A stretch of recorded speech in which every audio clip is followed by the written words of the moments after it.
Vous pouvez afficher sur votre bureau de Windows 8 certaines icônes par défaut, comme le panneau de configuration ou la corbeille par exemple.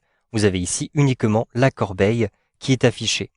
Pour modifier ce type d'affichage, avec un clic droit ici sur le bureau, choisissez Personnaliser. Vous allez retrouver cette fenêtre-ci. Tout en haut à gauche, ici, dans le volet de gauche, vous avez un lien qui s'appelle Changer les icônes du bureau. Je clique à cet endroit-ci. Vous le voyez, donc j'ai maintenant une nouvelle fenêtre qui apparaît, que je vais d'ailleurs centrer, et vous avez ici la corbeille qui est bien cochée. Vous pouvez bien sûr afficher toutes ces icônes, par exemple l'ordinateur, les fichiers de l'utilisateur, donc un dossier au nom de l'utilisateur, les différents éléments partagés dans le réseau, et enfin le panneau de configuration. Je coche tous ces éléments et je clique ici sur Appliquer pour bien afficher ces éléments directement sur le bureau.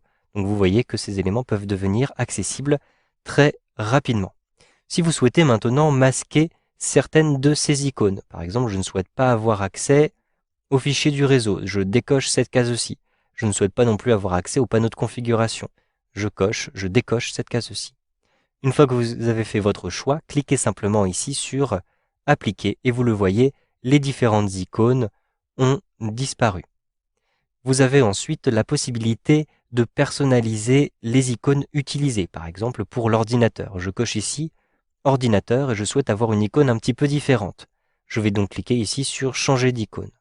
J'ai ici une nouvelle fenêtre qui apparaît. Vous le voyez, il y a énormément d'icônes qui me sont proposées. Je peux naviguer à travers cette liste d'icônes simplement en cliquant ici sur la barre de défilement qui se trouve en bas. Et donc vous le voyez, je vais pouvoir choisir les icônes qui m'intéressent. J'ai par exemple l'intention d'utiliser cette icône. Je préfère avoir un écran de couleur rouge plutôt que l'écran de couleur bleue qui se trouve ici.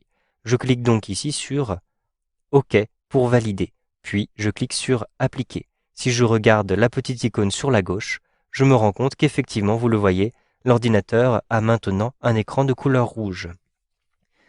Je souhaite maintenant retrouver les paramètres par défaut. Je ne souhaite plus utiliser cette icône, mais je ne sais plus quelle était l'icône d'origine. Il me suffit simplement de cliquer ici sur Paramètres par défaut pour retrouver les icônes par défaut. Ensuite, je clique sur Appliquer pour bien appliquer ces icônes par défaut et je retrouve l'ordinateur avec l'écran bleu. Vous pouvez ainsi changer les différentes icônes de ces différents dossiers.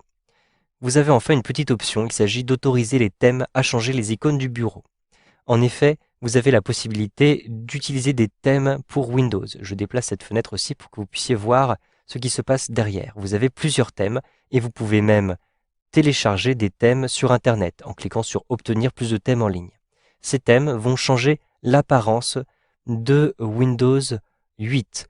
Ils peuvent changer l'apparence, les couleurs, le fond d'écran, etc. mais aussi les icônes. Si vous ne souhaitez pas autoriser les thèmes à changer les icônes du bureau, eh bien vous allez décocher cette case aussi. Donc lorsque c'est coché, les thèmes pourront changer les icônes. Si vous souhaitez que les thèmes puissent modifier Windows 8 mais pas les icônes du bureau, décochez simplement cette case-ci. Une fois que vous avez fait vos choix, cliquez simplement ici sur OK pour bien valider vos choix. Vous pouvez enfin fermer cette fenêtre-ci pour retourner à votre bureau. Vous savez donc maintenant comment afficher et masquer les différentes icônes par défaut du bureau de Windows 8.